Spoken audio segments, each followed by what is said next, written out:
Eden is not the world. So in Genesis 1, we have the creation of the cosmos, the world. In Genesis 2, we have the dry land, a region of land that Adam is formed out of. And now we have the east, where the land of Eden is, and the garden that is planted in that land. So this is what I was talking about when we are zooming in. We're zooming in. We're taking our magnifying glass and we're zooming in on this story of creation. Just talking about Kedem a little bit. It is said that God planted a garden in the east. From the perspective of the ancient Hebrew writer, east is not an arbitrary point on the compass. East also means past. East also means the time before.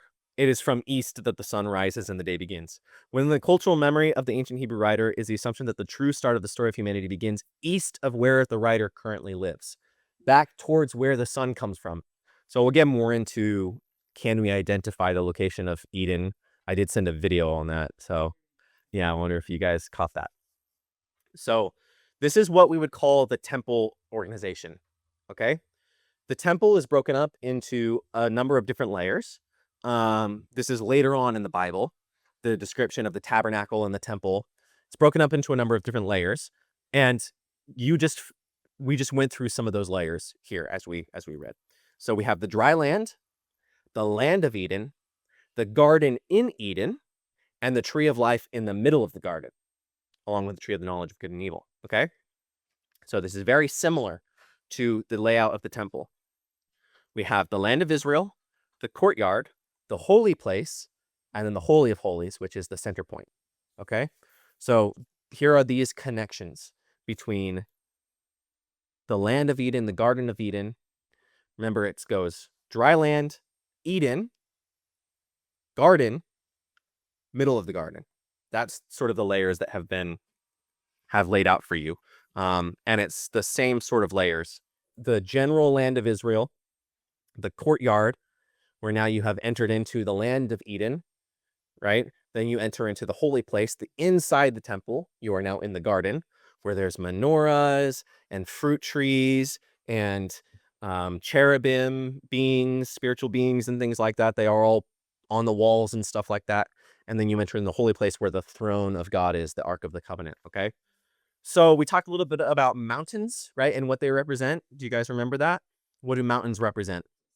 Closest to God. Yeah. The idea is you are ascending, you're going up toward where God lives, and they're heaven and earth meeting places. It's the highest point on earth and where you can conceivably touch the sky. It's where you're exalted on a mountain. It's the heavenly abode. It's where you sacrifice to get to the peak of the mountain. And it's the dwelling place, right? It's where God comes down. Think about Mount Sinai.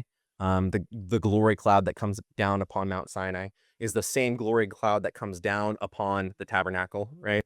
So this is what we would call, Eden represents, we would call the cosmic mountain, okay? Cosmic meaning like of heaven or something like that. It's a mountain, but it's not just a mountain. It's like the heavenly mountain. You see what I'm saying? The mountain that is the heaven and earth place, the place where the creatures who are made of the dust of the ground go, and now they can meet with the creator God. And you brought up the Euphrates and the splitting of the rivers. So the idea here is, which direction does water flow? Down. So a river flows out of the garden, and these four rivers are the rivers that of that day are the rivers that define the world. Okay. So in the ancient Middle East, these are the four central rivers of all of the nations of the world. That's sort of where humanity is located at that time. So what does that represent? It represents the blessing of Eden. It's the river that flows out of Eden and goes out into the world. So not all the world is Eden, but all of the world is to be blessed by the riches of Eden. The rivers, they represent a spreading of the temple blessings. So a river flowed out of Eden, became four rivers. Here's another passage. You were in Eden, the garden of God. You were on the holy mountain. You walked amidst the stones of fire. So you're supposed to be thinking about Eden as this mountain place, right? This high place. And you're supposed to think of the tabernacle and the temple in Jerusalem as the high place, as this holy mountain. So Psalm 24, who may ascend the mountain of Yahweh, who may stand in the holy place, right? This inherent connection that as you go into the temple, the further into the temple you go, you are symbolically going further up a mountain. There's even in the Temple of Solomon going to be an elevated, the Holy of Holies is going to be elevated. You will actually go up steps. Yeah, you're ascending. Yeah, and so in Jerusalem, Mount Zion is going to be that definitive cosmic mountain where the temple is and where Jesus will do most of his ministry and things like that. Most of the big events, you know, are going to be at Jesus combating with the corrupt temple and things like that. So conceive of the garden as on a mountain. The point here is that the garden is a high place. It is a place lifted up above the rest of the dry land. Water flows down and out. The idea of the mountain of God is synonymous with the idea of the garden of God throughout. And I've already brought up that Ezekiel passage, but there are other ones. That the high place, the place where you meet God, you ascend and you go up. I lift my eyes to the hills. Where does my help come from? My help comes from the Lord, the maker of heaven and earth. And then those are the Psalms of ascents as people ascend from Jericho to Jerusalem for their festivals and things like that. The lowest place on earth, literally, to the highest place nearby, which is Zion and things like that. But conceivably in their mind, the true cosmic mountain. You can be on, the point here is you can be on a flat plane and still be ascending the mountain if you are going into the tabernacle, okay? So here's the idea is chaos waters. Out of the chaos waters comes the land. Out of the land comes the realm of Eden. Out of Eden comes the garden, and the garden is where God is seated. Going further up is also going further in. And see, that's what I was trying to get at. As you ascend, you are also going further toward the center of the universe, is the idea. The center point of the creation, the thing around which all of creation is orbiting, you could say. What the garden represents is this is a Latin term called world axis. The world axis, right, is conceived of as the center point of all creation, the singularity in which all the mysteries of the cosmos and ultimate reality coalesce into an identifiable unity. This is the place where heaven and earth meet. This is the place where all reality, all the mysteries of the world, you can find them in this place, right? It is bringing together everything, and it's granting you the ability to see it. That's what the garden represents. That's what paradise represents. And that's what eternal life represents. The idea of the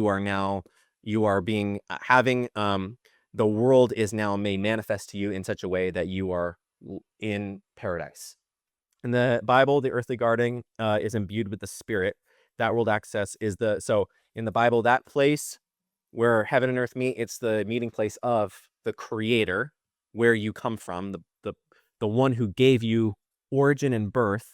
You now encounter that. You encounter your Creator in the garden, in this temple. So cosmic garden mountain, understand that while Adam and Eve's garden certainly was a physical place with a specific longitude and latitude upon the earth, the garden of God as a concept is something that is not tied to one place at a specific time. Okay, so Adam and Eve's garden, as you said, first temple, it is a place, but that place, that longitude and latitude can become not that place, and that place can be somewhere else. It's like doors into heaven, portals that open up at different places. Okay, so the temple in Jerusalem becomes the new garden, right? The tabernacle, as it's wandering, I mean, the tabernacle is the best example of this because it's a mobile tent where they move and then they set it up, and now they're in the garden again. So literally a mobile mountain. You know what I mean? When they're on a plane, a desert plane. As Jesus says to the thief, today you will be with me in where? Paradise, which is the Greek for garden. Okay? Today you will be with me. Again, it's that place where I now dwell with my Creator. That's what the garden is. Today you will be with me in the garden. Okay? So the Garden of Eden. Eden means delight or pleasure. So that was a great place. I think there's a psalm or some verse that says, in your presence there is fullness of joy, right? In your presence there is fullness of delight, right? And pleasure. God's temple dwelling. It's the meeting place. So I've gone over all of this. So the biblical garden, the conception of a garden to the biblical Israelites may be a bit different than our modern conceptions. A sacred garden in the ancient Near East consisted of things such as healing herbs, spices, and resins for use of incense, right? So very aromatic, and fruits like used for festival celebrations, pomegranates, dates, all sorts of things. This is the Middle Eastern garden, right? And so now what we have had is we've had light come out of darkness, land come out of sea, and garden come out of desert.